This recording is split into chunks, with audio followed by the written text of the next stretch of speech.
doing here today. Just give little tips, tricks, things like that. So when you remove your wheels, you might have a hard time when the rotors rust over if the wheel's been on here for a while. So what I got here, got a drill with a wire wheel brush on the end of it. And also what I recommend is wear a mask while you do this, unless you can hold your breath for a really long time. So I'm going to scrape off some of this rust here. You're going to see it flake out. And then what I'm going to do is I'm going to cover it in some Permatex anti-seize lubricant. And I'm not just going to dip it straight out of here, put it on there, put the applicator back in the bottle, grab some more. I'm going to slather some of this onto some cardboard, and then I'm going to use a brush to smear it on there, and then also smear it onto the studs as well. So here we go. So I'm not wearing a mask, but I can hold my breath pretty decently.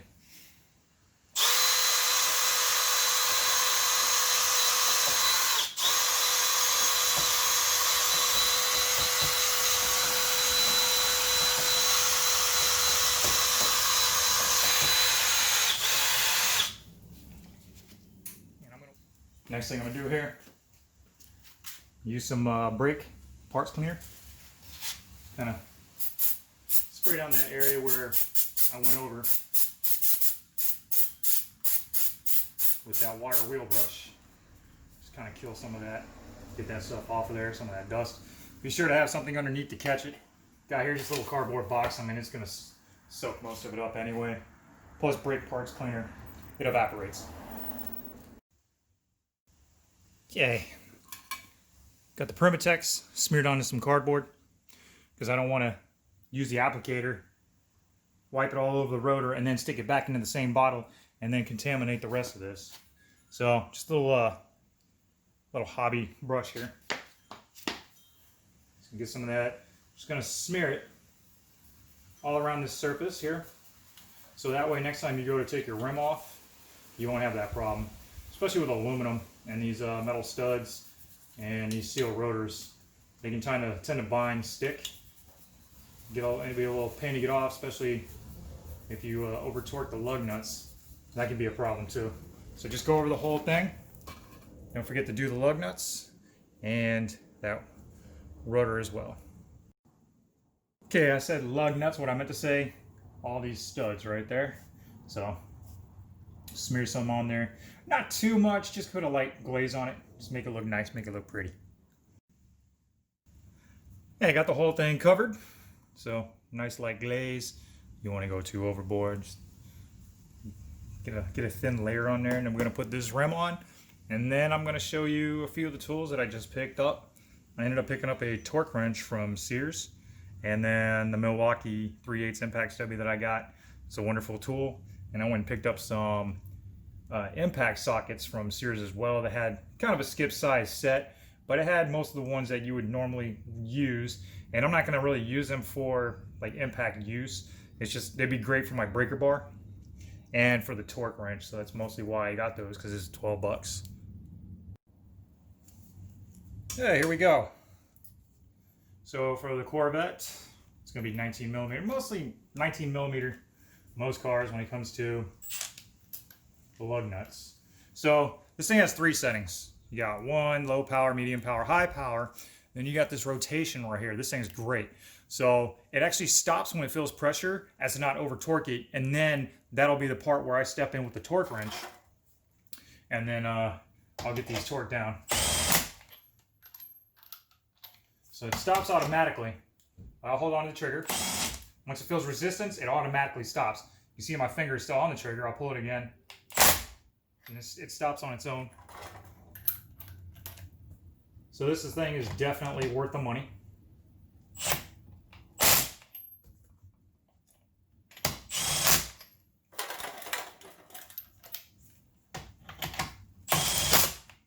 Stops just like that. Okay, here's my Craftsman torque wrench. It's a 1/2 inch digital. This thing is wonderful. I picked it up at Sears. It was listed at $110, but they're having a sale, so it was on sale at $59. I mean, definitely go check Sears out, see what they got, because I don't know if Sears is going to be around too much longer. It doesn't look like they're really surviving. So when I pulled this thing out of the packaging, it was set at 67 0.5 foot-pounds of torque. Showing 67 there, but that's about where I'm going to store it at every time I put away, since that's how I pulled it. This thing's a little off sometimes, but for the most part, it's really good. So you just pull this handle out, and then you twist it, and then you just go to the desired setting. And for this car, it's rated at 100 foot-pounds, so I'm going to get it up to there, and then I'm going to get a 19 millimeter socket on that. So I got this impact socket here, and it works just like a normal torque wrench. It's not audible in the sense of hearing an electronic click or beep. Well, actually, I'm gonna have to drop the car. Bear with me. Okay, I got the car dropped enough. So let's get this going. And you will hear the audible click. And that's when you know you are good there.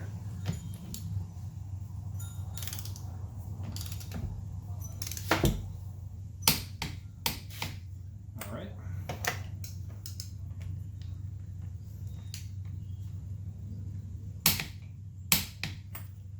It's always best to check twice. Make sure everything's good, nice and tight.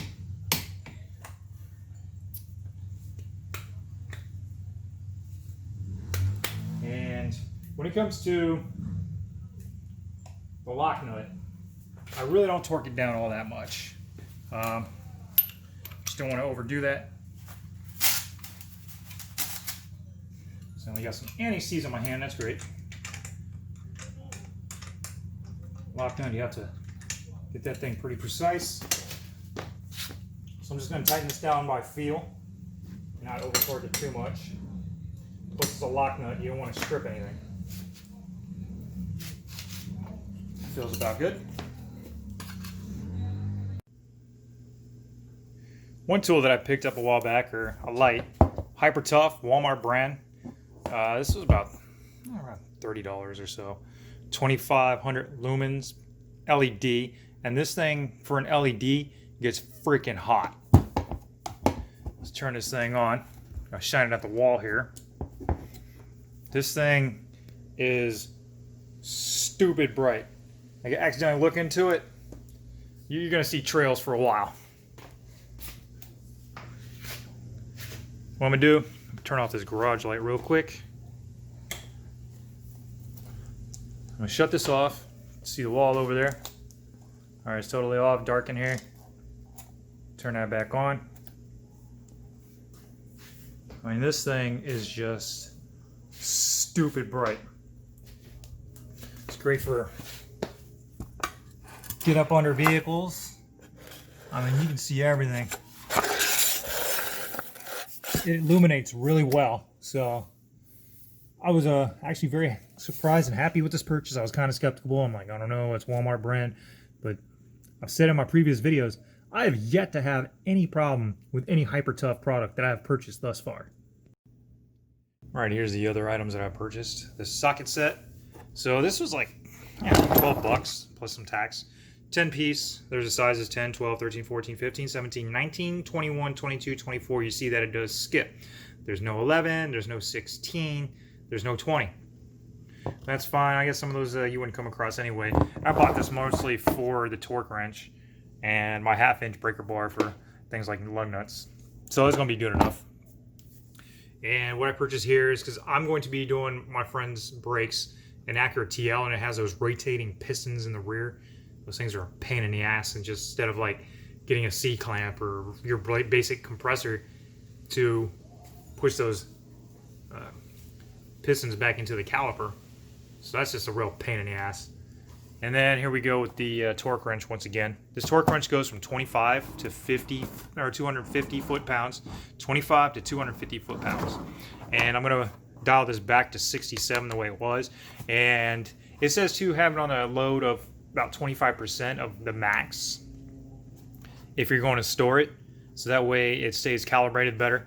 And one thing they also said in the manual, there's batteries are stored here. You want to do that screw, and it takes like 3 button cell batteries that are inside there, like watch batteries.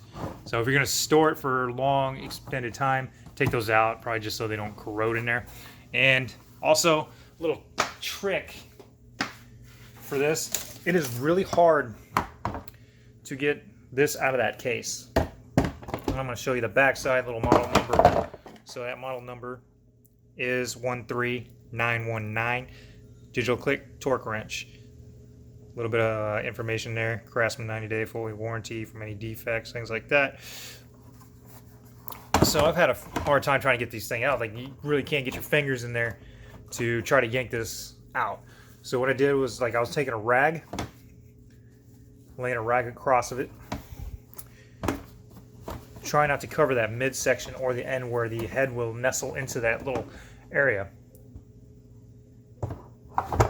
So when you snug it down in there, like, it goes in pretty tight. And it's very hard to get out because it does lock in this section here. So just use a rag and just yank it on out. Alright, so I got this back in there. So I'm just going to use that rag from here on out to pull up on that. And I'm just going to try to not have the rag around the head of that since that moves around. And turn it on. It's going to be that red one. You just turn it on, just hit it once. Don't have to hold it. Clicks back on. So I got it back to 67.5. That's exactly how I took it out of the package. So I'm going to put it back there. And this also shows you like inch pounds. And I'm not sure what that last one is. So it gives you 3 different readings. Actually 4 different readings. It's pretty cool. And a little battery indicator in there as well.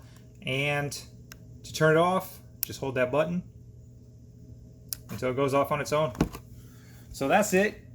Just a couple of tools that I just picked up.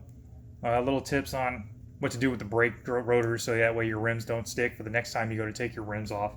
Just grind off some of that rust, put on some anti-seize on top of that, and you should be good to go. So that's all I got for today. I hope you at least enjoyed this, and give me that thumbs up if you did. I would appreciate that. This is Chemical Spore, out.